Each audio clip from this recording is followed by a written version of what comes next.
sempre atentos permanecem em mim,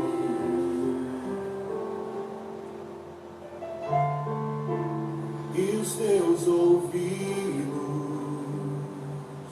estão sensíveis para ouvir meu clamor. Posso até chorar. Graça e paz, queridos. Paz Simone, paz Francine. Vamos chegando aí, vai compartilhando aí, convidando a galera para estar conosco nessa noite, momento especial de Deus para nós. Cada live, né? Cada palavra, cada culto, cada momento, o Senhor tem falado muito conosco e nessa noite não será diferente. Algo Deus tem preparado para nós. Então vai aí compartilhando. Esperar a pastora Carla chegar aí também, que estará conosco, ministrando a palavra do Senhor para nós. Pastora Carla, mulher de Deus. Algumas pessoas aqui da Boa Fortuna até já conhecem a pastora Carla, já esteve aqui. Não sei se a Bia, que entrou aí, está lembrada, mas ela já esteve aqui junto com o seu esposo Arley, pastor Arley. Já estiveram aqui, na época o pastor Leandro foi pastor aqui. Então acredito que alguns de Boa Fortuna conheçam a pastora Carla, que estará conosco nessa noite. E comece a convidar o Espírito Santo de Deus. Hoje Deus trouxe ao meu coração essa canção, né, que eu coloquei aqui, Deus de promessas, Deus de aliança. Deus trouxe essa canção ao meu coração nessa noite. Até coloquei como fundo aqui, porque Ele é Deus que tem promessas para nós. Deus tem promessa para a tua vida, para a tua casa. Deus tem promessa para a nossa IMBF. Deus tem promessa para nós, né? E nós temos que confiar nisso e saber que a nossa alegria vem dEle. Todas as manhãs é Ele que renova a nossa alegria, a nossa força. Então nós precisamos crer, confiar nesse agir poderoso do Senhor para a nossa vida. Ele não é homem para que minta, nem filho do homem para que se arrependa. Esse é o nosso Deus. É Deus de aliança, é Deus de promessa. E o Senhor tem trazido esse tempo ao meu coração, né? Que o Senhor deseja renovar a aliança dele conosco, a aliança dele com a nossa vida, com a nossa casa. Deus, ele quer renovar a aliança dele conosco, né, queridos? Então vai compartilhando aí, chamando a galera. A pastora Carla já chegou aqui.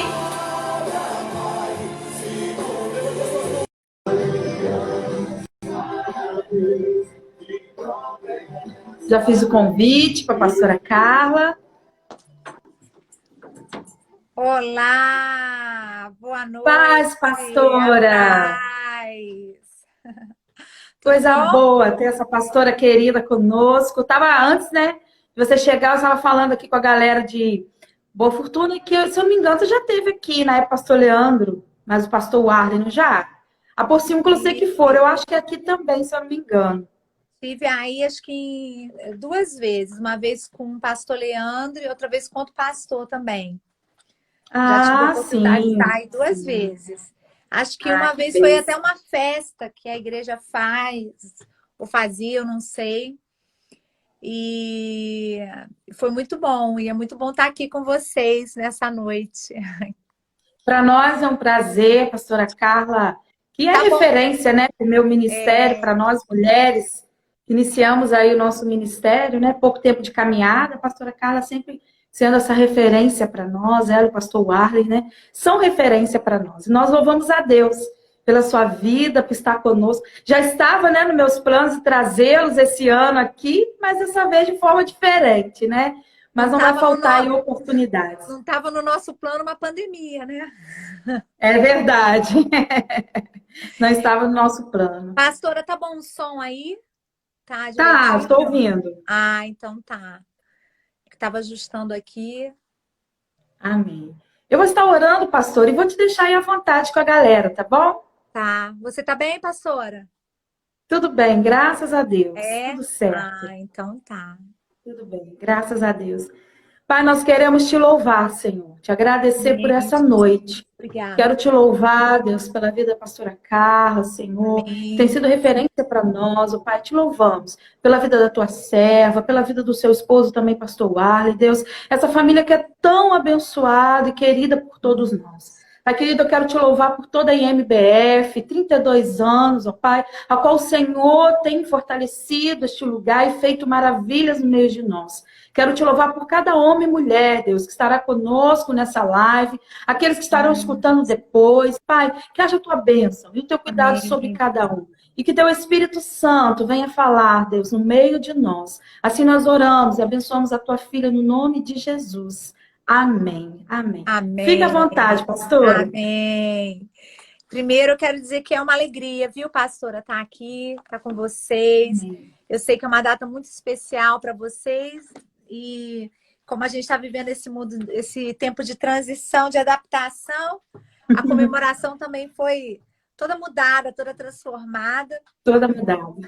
Agora a gente está assim conectada via internet, mas graças a Deus que a gente pode ter isso, né? De estar conectada, de estar assim compartilhando, falando. E a pastora me desafiou a estar aqui nessa noite, compartilhando algo. E eu creio que traga, né, algum benefício, acrescente, abençoe, edifique a nossa vida. E eu quero começar, pastora, falando que é algo assim, até que o nosso bispo tem falado muito. Muito, muito, muito. Tem batido muito nessa tecla.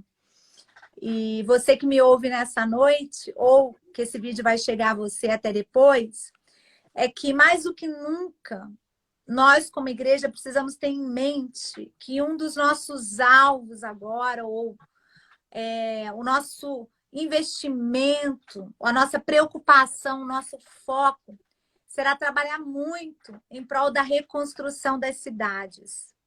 Eu não sei como é que está aí, né, na sua cidade, mas Teresópolis ainda está numa curva de ascensão bem acentuada. Nós vivemos um lockdown, eu não sei se vocês viveram isso, mas nós vivemos um lockdown, um período de lockdown. Agora começamos a partir da segunda-feira que passou, começamos um período de flexibilização, mas ainda com uma curva bem acentuada de contágios. Então a gente está vivendo um tempo assim, bem desafiante. E o nosso bispo tem falado disso, que o nosso foco como igreja vai ter que ser trabalhar em prol da reconstrução das cidades, da sociedade, da família. E independente da experiência que cada cidade teve durante essa pandemia, durante essa crise sanitária, que não é só uma crise sanitária, acaba sendo uma crise econômica, uma crise social e por aí vai, gerando várias crises sistêmicas, né, pastora? Difícil. E a gente percebe que tem muitas coisas que estão ruindo ao nosso redor. Se você tem um pouco de percepção, e a gente como igreja está aqui para levar esperança, a gente está aqui para proclamar, para profetizar, para declarar, para exercer fé, para ativar a fé das pessoas, mas a gente sabe que o quadro ao nosso redor é um quadro de caos, né? Um quadro de caos. E é por isso que eu quero começar esse tempo lendo um texto que eu entendo que é muito atual para nós. Nunca foi tão atual a lição desse texto, a vivência, a experiência desse texto. E eu quero ler, a pastora vai me dar licença, eu vou ler o texto aqui, está em Ezequiel 37. Eu quero ler do versículo 1 ao versículo 10º, né? Que é a experiência de Ezequiel num vale de ossos secos. E domingo, Deus me trouxe essa palavra ao coração.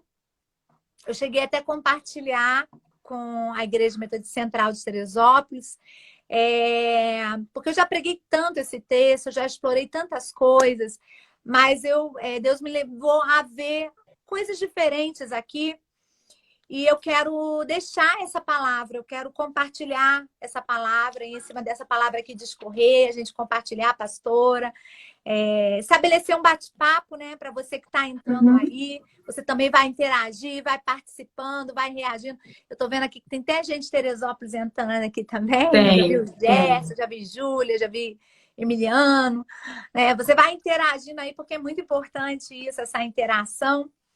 Mas eu quero ler esse texto. E esse texto diz assim, e lembrar, né, porque é um texto tão conhecido, você vai trazer a sua memória. E você que nunca ouviu vai ter a oportunidade de ouvir. Ezequiel, capítulo 37, do versículo 1 ao 10, diz assim: Veio sobre mim a mão do Senhor, e ele me fez sair no espírito do Senhor e me pôs no meio de um vale que estava cheio de ossos. E me fez passar em volta deles, e eis que eram muito numerosos sobre a face do vale, e eis que estavam sequíssimos. E me disse: Filho do homem, porventura viverão esses ossos? E eu disse: Senhor Deus, tu sabes. Então me disse: profetiza sobre estes ossos e diz-lhes: ossos secos, ouvi a palavra do Senhor. E assim diz o Senhor Deus a estes ossos: eis que farei entrar em vós o espírito, e vivereis. E porei nervos sobre vós, e farei crescer carne sobre vós, e sobre vós estenderei pele, e porei em vós o espírito, e vivereis, e sabereis que eu sou o Senhor. Então profetizei como se me deu ordem. E houve um ruído, um som, um barulho, enquanto eu profetizava. E eis que se fez um reboliço, também um som, um barulho, e os ossos se achegaram, cada osso ao seu osso. E olhei, e eis que vieram nervos sobre eles, e cresceu a carne, e estendeu-se a pele sobre eles por cima, mas não havia neles espírito. E ele me disse: profetiza ao espírito, profetiza, ó filho do homem, e dize ao espírito: assim diz Deus, vem dos quatro ventos, ó espírito, e assopra estes mortos para que vivam. E assopra sobre estes mortos para que vivam. E profetizei, como ele me deu ordem. Então o Espírito entrou neles, e viveram, e se puseram em pé. E um exército grande e extremo foi levantado. Foi levantado. Sabe por quê? Que eu entendo que essa palavra ela é muito oportuna hoje, pastora, para nós. Porque eu acho que a mesma atitude que Ezequiel teve naquele vale de ossos secos, eu acho que a nossa atitude, a igreja, como voz profética, como instrumento do Senhor, vai ter nesse tempo. E vocês que estão comemorando mais um ano de vida, mais uma razão, porque eu acho que isso traz um ressignificado para a missão, traz um ressignificado para o tempo, para o propósito, para o objetivo, pelo motivo pela qual nós somos igreja. E eu creio que ela vem muito para nos falar, ela vem muito para acender o nosso coração nessa direção, sabe? E uma primeira coisa que eu quero falar aqui é que Ezequiel, ele entra naquele vale, né? Ele está tendo uma experiência, ele está tendo uma visão espiritual. É muito importante a gente pontuar isso, é uma visão espiritual que ele está tendo. E é interessante que quando começa essa visão, Deus está dando uma visão a Ezequiel. Deus leva Ezequiel para esse vale de ossos secos. E ele tem uma visão do caos que o cercava. Porque aquele vale de ossos secos, aquela realidade que ele estava vendo, era um simbolismo relacionado ao povo de Israel. Então ele olha para aquilo e ele vê o caos, ele vê a sequidão, ele vê a morte, ele vê aquele prognóstico ruim, ele vê a falta de vida, a falta de ação do Espírito, a falta de liberdade do Espírito. Deus dá a ele uma visão do caos. E Deus faz ele passear ali, ó, o versículo 2 diz que ele passeia em volta, perdão, daquele vale, e ele constata o caos. Como hoje a gente tem se deparado com muitos desafios que para nós são caóticos, sabe? E eu entendo que Deus permite que Ezequiel veja o caos.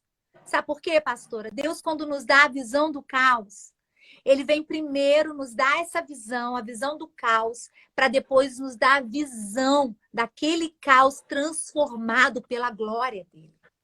E é isso que acontece nessa visão. É um pacote completo da parte de Deus. E eu creio que é isso que nós vamos estar recebendo nesses dias. Deus vai nos dar a visão do caos, a gente vai ver a realidade. A gente vai ver aquilo que está nos cercando, os desafios que estão aí, porque são muitos os desafios, mas Deus também vai permitir que a igreja tenha uma visão desse caos transformado pela glória de Deus. Sabe por quê? Todo profeta, toda profetisa, ele sempre lida com um misto de sentimentos dentro dele. O profeta e a profetisa lida com um misto de sentimentos e às vezes isso é tão incoerente e angustiante. Tanto que a gente vê Jeremias, né? E a gente chama de Jeremias o profeta chorão. Por que Jeremias chorava tanto? Por causa das visões e sentimentos que enchiam o seu coração. Ele podia ter uma percepção da realidade espiritual que o cercava de uma forma diferenciada. Todo profeta, todo profetisa, a igreja, que é a voz profética, ela precisa ter essa percepção, essa visão. E é por isso que às vezes a gente se sente tão esquisito no meio desse mundo. Porque a gente está nesse mundo, mas a gente não é desse mundo. Amém? Amém? Você concorda? Você está vendo aí, você concorda também? Amém? E aí, todo profeta, ele recebe isso. Deus dá a Ezequiel essa visão do caos. E eu acho muito interessante porque Deus nunca trabalha conosco com negação de realidade. Tem muita gente que trabalha o conceito de fé errado, viu, pastora? A fé, ela nunca é uma negação da realidade. A fé nos faz enxergar muito bem a realidade, mas só que a fé nos faz ver além do que é a realidade. A gente não vê só a realidade, a gente vê aquilo que Deus pode operar, aquilo que a palavra de Deus diz que Ele pode operar. Então, por isso que a fé foi definida por um filósofo existencialista que eu gosto muito, chamado Kierkegaard. Ele diz assim, a fé é um salto no escuro. É um salto no escuro para um terceiro, uma outra pessoa que está olhando. Mas para quem está pulando, ela nunca está pulando no escuro, porque ela sabe que ela vai pular e ela vai ter um piso ali, ela vai ter um lugar para pisar, porque a fé, o coração dela já é isso. Então, Deus não trabalha com negação de realidade, a fé não é a negação da realidade, na verdade, a fé, ela é ativada diante das nossas impossibilidades, e Ezequiel viveu isso. E ele recebe aquela visão daquele vale seco, sem vida, sem prognóstico, acabado, morto. Mas, ao mesmo tempo, ele recebe junto uma visão da glória de Deus, fazendo com que ele cooperasse para que a glória de Deus fosse levada para aquele lugar. Acredito que esse é o momento que vocês aí na cidade de vocês vão passar. Que Deus vai levar vocês a conhecer, a constatar a realidade, a olhar para a cidade, a olhar para casas, a olhar para famílias, a olhar para vidas e, ao mesmo tempo, ter uma voz profética, uma voz ativa, uma voz de fé que vai mudar o quadro. Sabe por quê, pastora? Não sei se você já leu, já ouviu, mas as estatísticas dizem que durante a pandemia houve um aumento de 40% dos divórcios no Brasil. Eu acabei de ler que houve um aumento de 27% de uso de medicamentos depressivos, ansiolíticos, né? O Brasil já era um dos campeões de vendas de medicamentos de ansiolíticos e agora, durante esse tempo, houve um acréscimo. Então, significa que, se a gente olhar, tem muita obra nos esperando nesse tempo. Existem muitas ruínas. Existem muitas pessoas que estão arruinadas. Aparentemente, às vezes, elas têm até uma fachada de que está tudo bem. Mas, por dentro, a alma está destruída. A alma está acabada. Muitos casamentos que estão tendo uma fachada de que está tudo bem, mas estão acabados. Muitas famílias. Então, nós precisamos muito entender que vamos receber uma visão do caos, mas também Deus vai dar uma visão, uma direção da glória de Deus, daquilo que Ele quer fazer. E isso passa pelo reconhecimento da soberania dEle, isso passa pela necessidade de recebermos a palavra, de sermos obedientes para profetizar, de tomarmos uma atitude para ser voz profética nesse tempo. E aí, pastor, eu quero falar uma coisa. Porque a nossa atitude, ela vai ser muito determinante nesse tempo. A nossa atitude vai ser muito determinante. Sabe por quê? Eu não sei quais têm sido as impressões da pastora, aquilo que Deus tem compartilhado com você, são muitas coisas, mas eu entendo que nesse momento a igreja não pode perder o tempo de Deus, o time de Deus, porque agora Deus abriu uma janela de oportunidade para a igreja. É verdade. Nós temos a oportunidade de acessar essa janela, mas nós também podemos perder esse time, pastor. Nós podemos perder a oportunidade. Então, nós precisamos ficar muito ligado.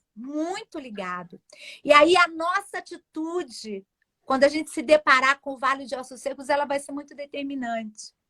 Eu ouvi, há muito tempo atrás, eu não lembro qual foi o pregador que falou isso, eu não lembro. Não sei se foi a querida pastora Helena Raquel, uma vez que falou pregando sobre esse texto de Ezequiel 37, ela falou o seguinte: nesse texto, ou você é osso, ou você é profeta. Então, nós precisamos tomar atitude se nós vamos ser osso ou se nós vamos ser profeta. E eu creio que você que está me ouvindo já tomou essa decisão de que você vai ser profeta, que você vai ser profetisa, você vai ser essa voz profética que vai estar ativada, que vai estar aí compreendendo o time de Deus, que vai estar acessando essa janela de oportunidade, vai estar fazendo diferença nesse tempo. Porque eu entendo também, pastora, que nesse momento, ou a igreja entende que ela precisa mudar e viver o que Deus tem para ela agora, ou ela vai acabar morrendo. É verdade. Então, ela vai acabar definhando. Ou a gente entra e acessa tudo que Deus tem para nós, ou a gente vai perder de vista aquilo que o Senhor tem para esse tempo, para esse momento. Né? Sim. E é muito interessante que a visão que Ezequiel tem, Neemias também tem uma visão. Claro que não como essa descrição, não vale de ossos secos, mas Neemias também foi chamado por Deus para realizar uma obra de reconstrução. Se a gente lembrar da história de Neemias, ele estava fora de Jerusalém, ele estava trabalhando como copeiro do rei, e lá ele recebe a notícia de que Jerusalém estava destruída, que as suas portas estavam caídas, que os seus muros estavam fendidos, que haviam colocado fogo em Jerusalém, havia destruição, havia um caos para tudo quanto é lado. E ele ouve aquilo e aquelas palavras doem, e ele chora, Neemias chora, intercede. Ele recebe graça e favor do rei, ele é enviado a Jerusalém. Quando ele chega em Jerusalém, ele começa a percorrer a cidade e ele começa a diagnosticar, detectar que realmente aquilo que haviam falado para ele era verdade. Jerusalém precisava de restauração, de reconstrução. Sabe, querido, minha querida, você que está me ouvindo, o Senhor está nos chamando a uma grande obra de reconstrução nesses dias. Amém. O Senhor está nos chamando para fazer toda a diferença. O Senhor está chamando você a arregaçar a manga, a realmente olhar, ver as fendas nos muros, ver aonde tem buraco, ver aonde que tem brecha, aonde que caiu, aonde que tem entulho. Aleluia. Nós vamos tirar muito entulho, pastora. Nós vamos tirar muito Amém. entulho, nós vamos trabalhar muito, mas vai ser um tempo glorioso, Amém. onde a gente vai ver o caos sendo transformado Aleluia. em manifestação da glória de Deus. Eu creio, Aleluia. creio muito Amém. nisso no meu coração. E é muito interessante também que o versículo 7, e até quando eu li o texto eu enfatizei, diz que quando Ezequiel estava profetizando, à medida que ele profetizava, ele ouvia um ruído. A obediência de Ezequiel em profetizar liberou um ruído do céu. Liberou um som do céu. Liberou um barulho do céu. E eu creio que enquanto a igreja levanta e quando ela começa a profetizar, ela está liberando. E eu quero declarar que vocês estão liberando sobre a cidade de vocês um grande som, um grande barulho, enquanto vocês profetizam sobre as portas dessa cidade. E ele estava profetizando. E enquanto ele profetizava, esse barulho estava acontecendo, esse barulho. E Deus gosta de barulho, gente. Como que Deus gosta de barulho? Deus é perito em barulho. Quem acha que Deus é um Deus assim comportado, sério, silencioso, Deus tem os momentos do silêncio de Deus. E a gente tem que aprender a lidar com isso. Mas Deus gosta de barulho. Deixa eu provar para você como é que Deus gosta de barulho. Vamos lá em Atos 2. A experiência do Pentecostes sobre os discípulos. Naquele momento, Deus faz um grande barulho. Um grande barulho. E quando ele libera o Espírito Santo sobre a igreja, ele faz um grande barulho, sabe para quê? Para liberar a igreja para a missão. Desceu um vento impetuoso, línguas como de fogo, e um falatório, falando em várias línguas. Foi um barulho santo. Porque o nosso Deus, ele promove barulho. E Deus está promovendo barulho sobre vocês. Existe um ruído, um som do céu descendo sobre essa cidade. Como eu creio que está descendo sobre Teresópolis. Jesus. Eu creio nisso. Amém, Jesus. Eu creio. Você que está me ouvindo aí, eu brinco lá na igreja assim, bota um foguinho aí, bastante foguinho, porque está descendo muito fogo, muito som do céu nesse tempo. Um barulho santo da parte de Deus está descendo. E Deus vai liberar esse som, porque esse som, ele fala de algo muito grande que está acontecendo no mundo espiritual. Algo que está sendo liberado. Agora, é muito interessante que um som, um ruído, ele sempre vem para encobrir outros ruídos. Aí a gente precisa ficar atento a isso. Porque quando Deus libera o som, libera o ruído dele, ele está dizendo para nós que ele quer que todos os outros barulhos, todos os outros ruídos, que porventura queiram se impor, queiram sobrepor, sejam abafados. Porque muitas vezes, né, o ruído da nossa alma quer gritar. O ruído do medo. Nesse tempo, tem tanta gente que está ouvindo a voz do medo, que está ouvindo a voz da incredulidade, o som da incredulidade, o barulho da incredulidade.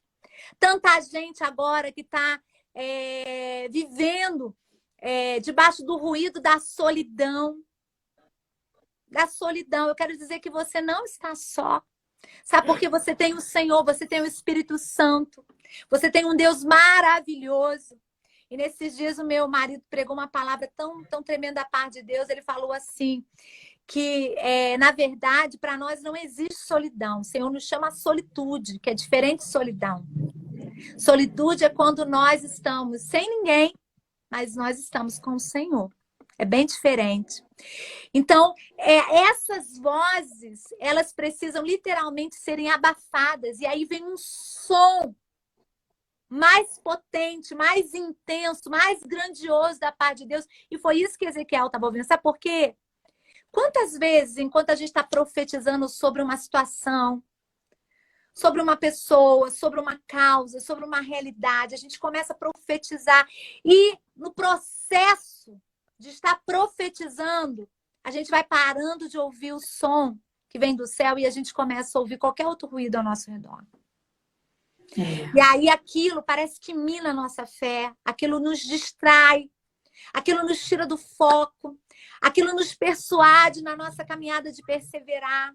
Quantas vezes a gente já teve experiências assim? A gente deixa de orar por uma situação, por alguém, por uma causa. E foi muito importante que naquele momento, enquanto Ezequiel profetizava esse som, esse ruído, que nada mais era o ajuntamento, o reboliço, de que Deus estava juntando ossos, de que Deus estava fazendo coisas. Aquilo foi muito importante para Ezequiel, ouvir o barulho do céu. Ouvir de fato que o céu estava movimentando algo em favor da vida dele, em favor daquilo que Deus estava ordenando que ele fizesse. Era uma convicção para Ezequiel de que realmente eu estou no caminho certo, eu estou obedecendo a Deus, algo está acontecendo.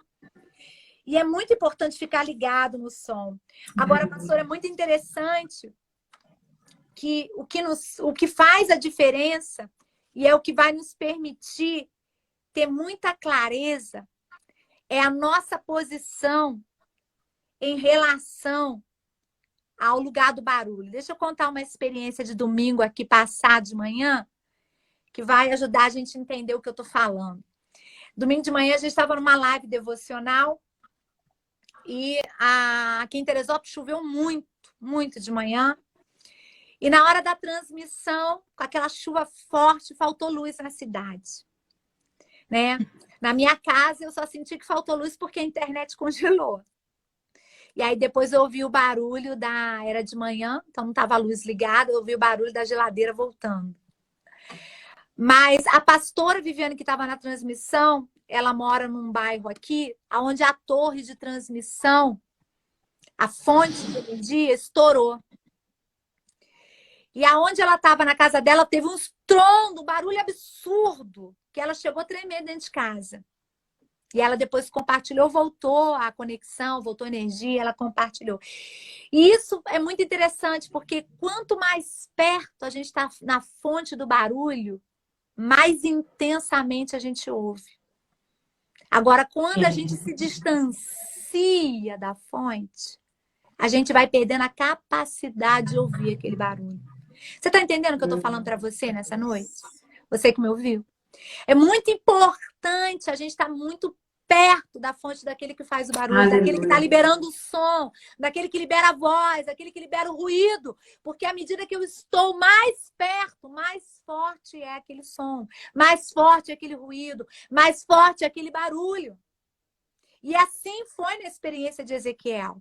Por isso que o ruído era tão forte, por isso que ele podia perceber todo aquele barulho do reboliço do movimento que estava acontecendo. Agora, quanto mais distante, mais imperceptível vai se tornando o som. E eu entendo também, pastora, que esse é um tempo que Deus tem chamado a igreja para estar mais perto dele, para se voltar para ele. Porque à medida que nós nos aproximamos dele, nós conseguimos ouvir com mais clareza, com mais percepção. A nossa sensibilidade ela se torna mais pronta, mais restaurada.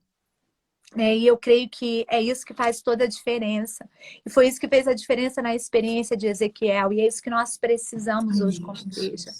Para a gente não se perder no meio do caminho dessa obra de reconstrução e de restauração que o Senhor está nos chamando. Agora. Na verdade, ela não vai começar, ela já está começando.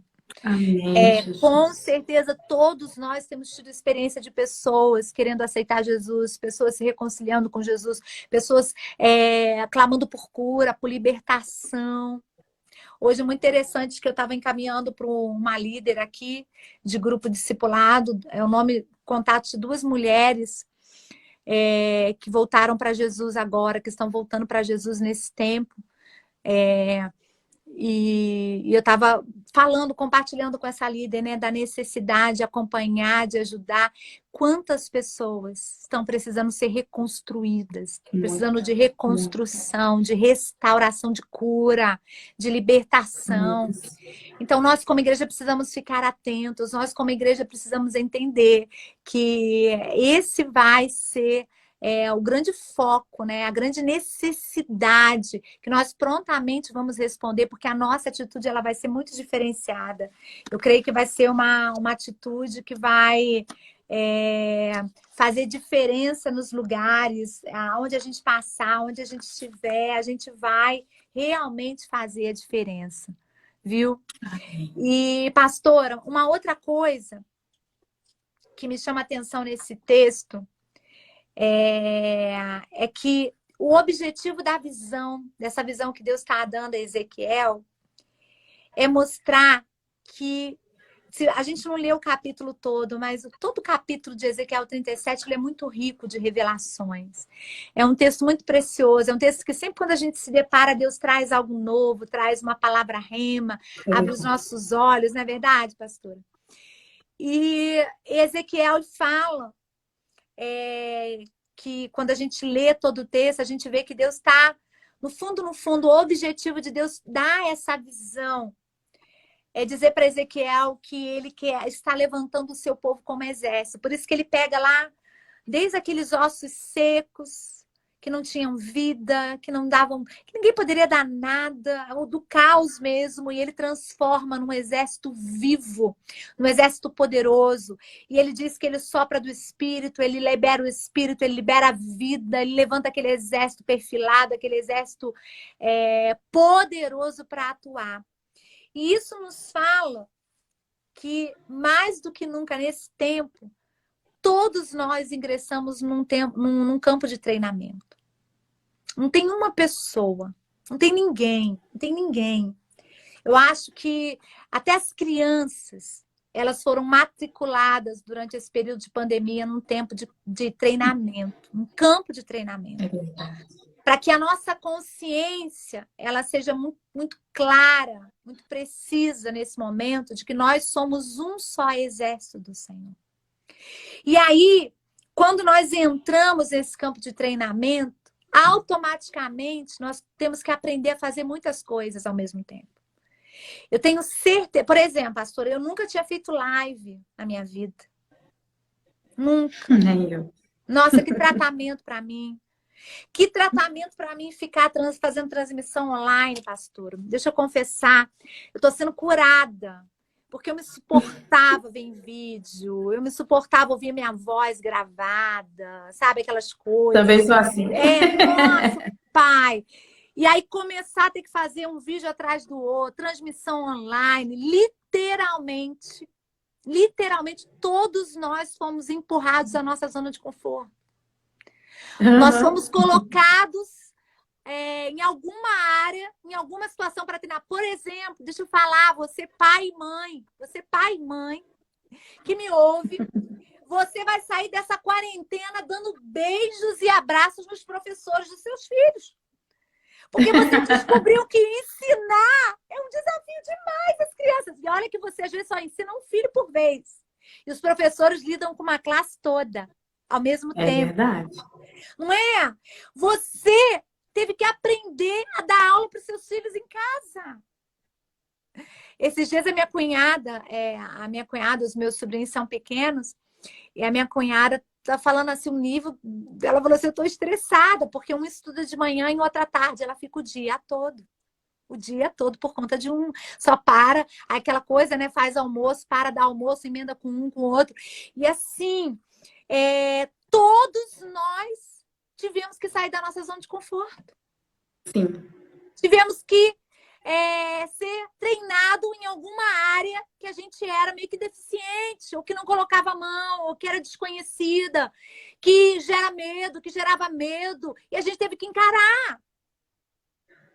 Então, nós estamos vivendo esse tempo de treinamento, nós estamos matriculados num campo de treinamento. Eu quero dizer para você que você foi empurrado por Deus da sua zona de conforto, sim. Você foi literalmente empurrado por Deus. Nós estamos reaprendendo, nós estamos mudando, nós estamos nos adaptando a um novo momento, a um novo tempo. Não tem como fugir disso. Não tem como. Foi muito interessante que nesse domingo que eu falei do episódio da chuva, a nossa ministração, né, a live devocional, a palavra que a gente estava partilhando, era sobre fé inovadora, sobre o inovar da fé. Como a fé nos empurra para a inovação. E aí a gente fez um passeio pela Bíblia, falando de situações de que literalmente as personagens bíblicas foram empurradas a inovar. E lá foi citado a experiência de Davi. Vamos parar para pensar. Davi foi colocado num campo de batalha para enfrentar um gigante chamado Golias. Naquele momento, ele era um jovenzinho. O treinamento de Davi havia sido com a sua funda, com as suas pedrinhas. E ele passou por um treinamento, que ele matou leão, urso. Ele já tinha aquele instinto de guerreiro, ele já tinha meio que um know-how, mas ele foi empurrado para um campo de batalha. Tentaram colocar nele a armadura de Saul, que não cabia, que ele nem sabia usar. Deram armas. E ele foi tão inovador que não houve na Bíblia, não houve até aquele momento um relato de que um homem fosse lutar contra um gigante no porte que Golias era, porque Golias não era um homem normal, ele era um homem anormal em porte, em estatura, em peso. E ele vai, e pela sua inovação na sua fé, na sua ousadia, ele pega as suas pedrinhas e a sua funda e derruba Golias no chão. Depois ele pega uma espada e degola. De forma inovadora, ao registro na história de que Davi vai naquele momento e derrota um Golias. E na verdade, derrotando Golias, ele derrotou todo o exército filisteu. Então nós estamos sendo treinados neste campo. Não se engane. O Senhor vai nos levar a fazer coisas muito inusitadas, a ter experiências muito inusitadas. Porque nós, na verdade, qual é o objetivo? Nos levantar como um exército. Como um exército. Essa semana foi sábado. Sábado eu estava numa reunião com o Bispo Mano e ele estava compartilhando em cima do relato lá dos valentes de Davi. Se você olha aquele relato do texto da Bíblia, você vai ver o que aqueles homens faziam. Não eram coisas normais. Um homem tinha a capacidade de matar 800 a 1000 homens, um guerreiro de Davi. Um guerreiro de Davi tinha a capacidade de lutar contra um exército todo. Então, tudo que é descrito ali, que vai falando dos poderosos de Davi, né, dos capitães de 3, que vai falando sobre eles, a gente vai vendo que aqueles homens foram colocados em condições, limites, e foram treinados por Deus para fazer coisas tão extraordinárias, mas todos eles tiveram que sair da sua zona de conforto, tiveram que romper com seus medos, tiveram que romper com seus limites.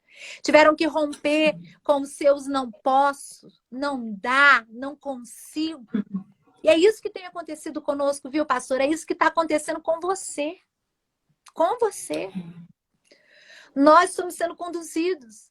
Porque é essa visão que Deus tem para nós. É essa visão que Ele tem para a igreja, a noiva do Senhor nesses dias, de que nós somos um exército. Um exército do Senhor. Um exército.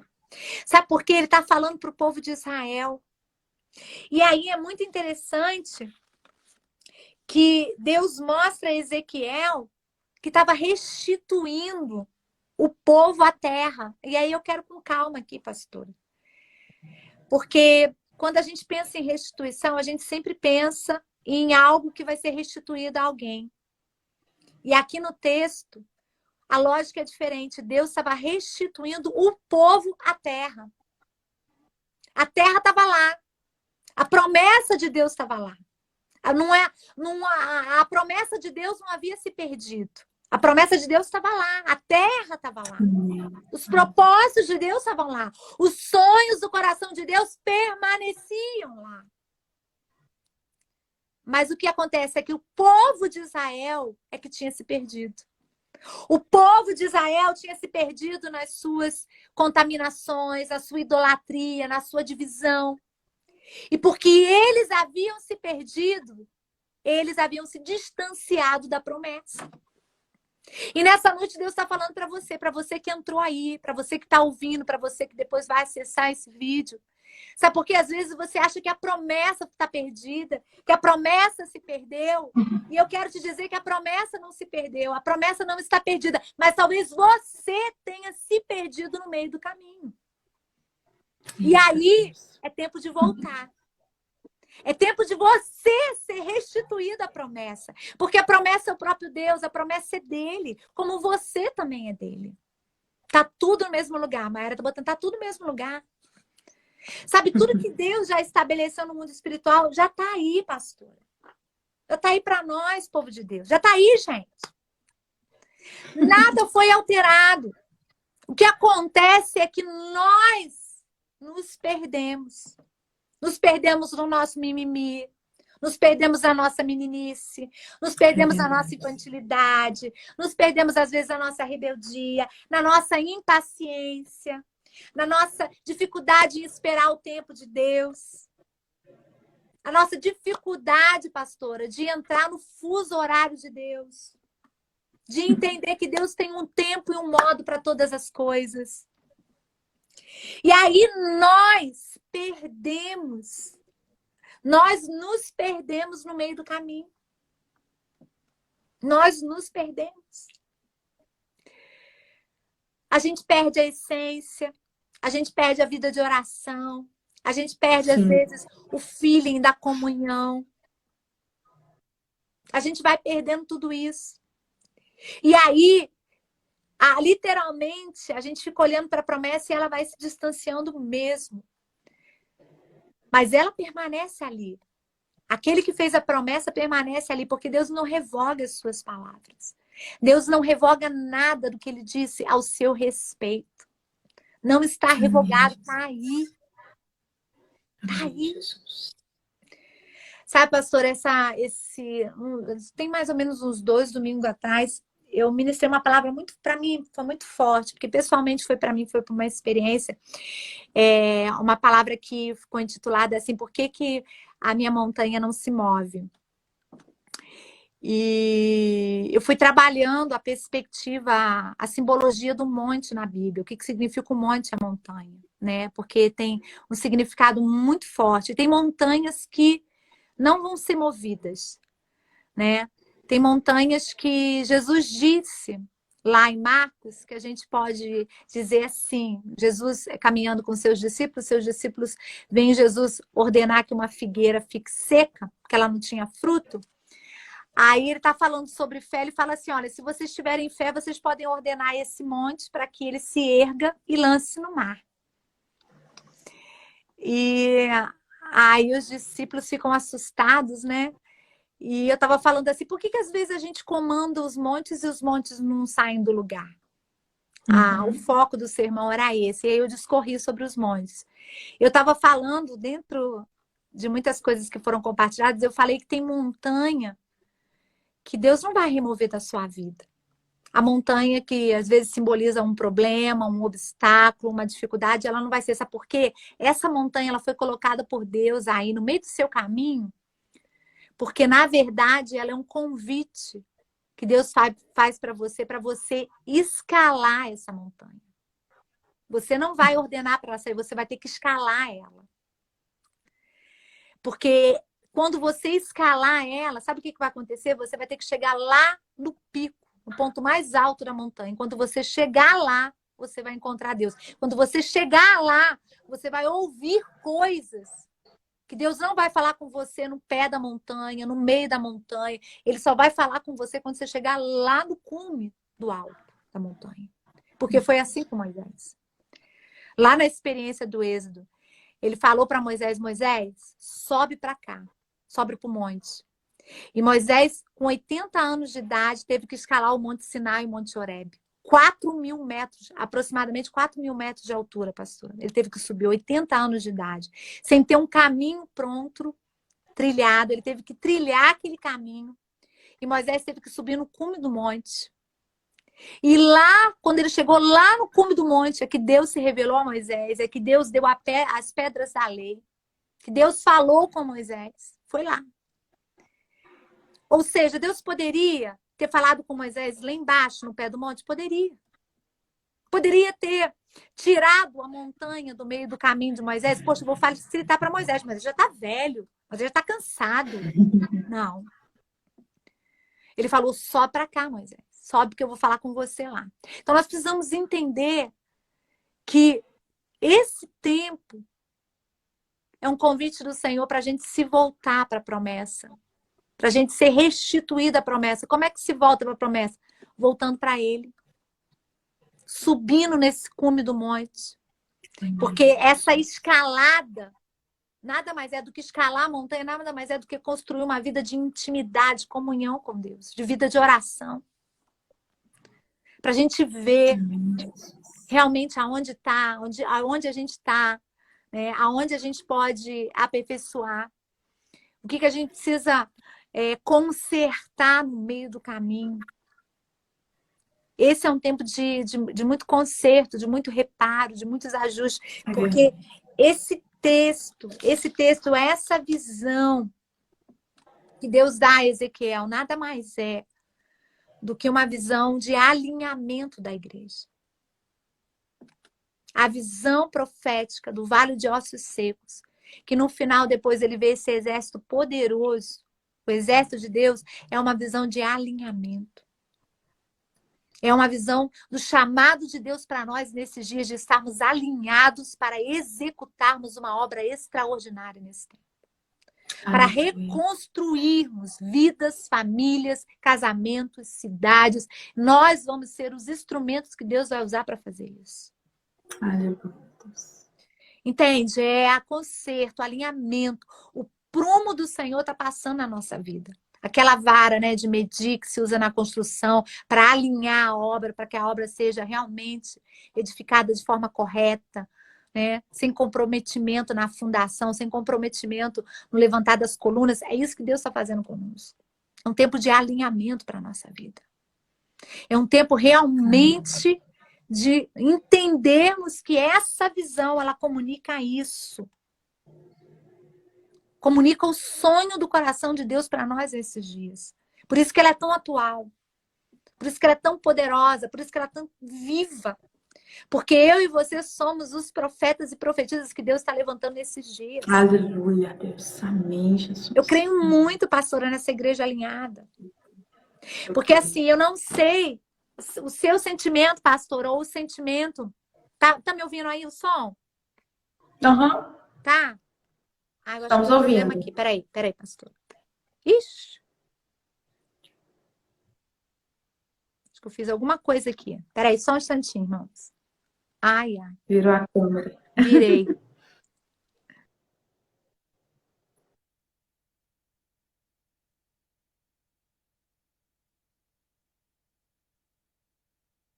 Voltou? Voltou. Ué. Só virar a câmera agora para você. Nossa, pastora. Não sei o que aconteceu aqui. Isso aqui é tão sensível que eu acho que eu apertei. Não, na minha câmera tá certinho. Engraçado. Você deve ter clicado numas setinhas que tem no cantinho. Só você clicar de volta. Ué, mas não tá. Deixa eu ver. Foi. Aí. Viu, gente? Quando eu falei que a gente assim tá mesmo. aprendendo a mexer com isso, mais uma coisa que eu aprendi agora. É que eu tô querendo aumentar. É aqui o meu som, que abaixou todinho no meu celular. Eu não tô te ouvindo, pastor. Tá me ouvindo? Agora foi. Tô. Agora foi. É porque ficou baixo, é por isso. Eu fui mexer no som, caiu. Viu, gente? A gente tá aprendendo. Ao vivo tem disso. E eu já aprendi que isso tem que ser feito com muita naturalidade. Eu tenho que ser eu, errei. Isso aí, É assim mesmo. Eu também, aos pouquinhos, tô me destravando aí nas lives. Mas assim, pastora, é isso que eu quero compartilhar, sabe? Eu entendo, assim, muito nesse tempo de alinhamento da igreja. Esse tempo da gente estar alinhado, porque por muito tempo a igreja deixou de ser esse exército. A igreja deixou de... Porque o exército é o seguinte, cada um tem uma patente, cada um tem uma função, cada um tem um lugar, cada um trabalha numa área, cada um tem uma expertise, cada um tá na infantaria, outro tá na artilharia, enfim, existem vários grupos, mas é um só exército. E a gente perdeu isso. Como igreja, a gente parou de entender que nós somos um só reino, um só corpo. Servimos a um só Senhor, um só Espírito, numa só fé. Então, essa visão de Ezequiel, ela precisa ser restaurada, ela precisa ser vivida, ela precisa ser a nossa experiência também. Nós precisamos estar abertos para receber essa visão. Vamos ter a visão do caos, mas vamos ter a visão desse caos transformado pela glória. Vamos ter a experiência de que enquanto profetizamos, vamos ouvir o ruído, o barulho. Glória a Deus por isso, porque algo grande vai estar acontecendo. Nós vamos ter a experiência de viver esse alinhamento da paz de Deus. E eu creio que isso é magnífico. E eu queria orar, pastor, agora, antes de devolver a palavra. Eu quero orar. Sim, ora Eu quero orar por nós. Eu quero orar por nós. A oração que eu tenho feito pela minha vida. Eu quero orar por você que está ouvindo, que está participando desse tempo. Vamos orar? Amém, Jesus. Pai, em nome de Jesus, Senhor, eu quero apresentar as nossas vidas. E nesse momento eu quero te pedir, Senhor, que o Senhor traga alinhamento. Que o Senhor traga alinhamento sobre a tua igreja. Que o Senhor realmente, Deus, nos levante como voz profética. Nos levante, Senhor, como restauradores, como reconstrutores neste tempo. Alinhados ao time, alinhados ao tempo, alinhados à tua vontade, alinhados à tua direção. Que sejamos essa voz profética, Pai, totalmente liberada para profetizar sobre todo e qualquer vale de ossos secos, declarando a vontade, o conselho, a sabedoria, o governo, os sonhos do coração do Senhor. Que sejamos restituídos às promessas, que possamos voltar, que haja conserto, que haja reparo, que haja quebrantamento, que haja mesmo, Senhor, total disposição no nosso coração para tomarmos atitudes, para nos levantarmos em obediência e acatarmos a tua palavra. De forma especial, eu quero abençoar, Senhor, a vida da pastora, eu quero abençoar toda a igreja de Amém, Jesus. Eu quero abençoar os teus filhos e filhas para que eles sejam fortalecidos, renovados com a igreja, renovados em esperança, para que eles tenham olhos para ver, para olhar para a cidade, Deus, e entender que eles são a resposta do Senhor, a voz profética do Senhor sobre os céus. Deus. Levanta-os com ousadia, com intrepidez, com coragem. Levanta-os com uma graça e uma unção especial. Toma a tua filha, que ela seja fortalecida, revestida, renovada. Receba a direção do alto, visão, amplitude, discernimento e sabedoria, Pai. Deus, eu profetizo sobre ela, eu profetizo sobre a igreja, eu profetizo sobre a cidade, eu profetizo sobre as cidades, eu profetizo sobre o Brasil. Cura a terra, cura-nos, Pai. Cura a terra a partir da cura do nosso coração, do coração das famílias e da igreja, Pai. Cura-nos mesmo, Senhor. Nós oramos, Senhor, e nós te agradecemos por tudo em nome de Jesus. Amém. Aleluia. Amém. Glória a Deus. Amém. Pastora, só uma coisinha antes de terminar. A gente costuma pedir para Deus curar a terra, em cima de 2 Crônicas 7,14. Mas uma coisa que a gente já entendeu, que não existe cura da terra sem que a igreja seja curada, né? A igreja precisa ser curada, porque é o meu povo que clama pelo meu nome. Mas não existe igreja curada se as famílias não forem curadas, não forem alinhadas e tratadas. É verdade. E isso começa de forma individual e pessoal, mas passa por cada casa. Por isso que nós fomos parar dentro de casa, viu, pastora? Para que as famílias sejam alinhadas. Consequentemente, famílias alinhadas gerarão uma igreja alinhada. É verdade, Jesus. É verdade. É Não é? verdade, pastora. É verdade. Deus tem confirmado isso. Deus tem trazido isso nesse tempo. Amém. Eu quero agradecer a honra, a alegria de estar aqui com você, viu? Muito obrigada por esse tempo. Nós que agradecemos. Sou grata de poder estar. Que Deus continue abençoando muito a vida de vocês, o ministério, viu? A gente está caminhando junto aí. Nós vamos ver muito milagre, muito testemunho de reconstrução. Eu creio nisso. Eu creio. Grande abraço, pastora. Deus abençoe sua vida, a vida do pastor Wally. Quero mandar um abraço para o nosso bispo que entrou aí. O bispo entrou, a pastora Cláudia entrou. Nem vi. Ele está falando muito, nosso bispo está falando muito sobre reconstrução. Muito, né? Tem falado, e na reunião do Maio ele deu um palavrão. Não sei se ele vai liberar para os pastores e pastoras, ele deu muita revelação. Nossa, anotei tudo, anotei tantas folhas, muita revelação que Deus deu para ele. E eu creio que é nesse dia mesmo, Deus tem dado direção, tem dado palavra e cremos nesse avanço Verdade. e nas vitórias aí que Verdade. vem por aí. Nós E muito cremos nisso. alinhamento, né, tá acontecendo.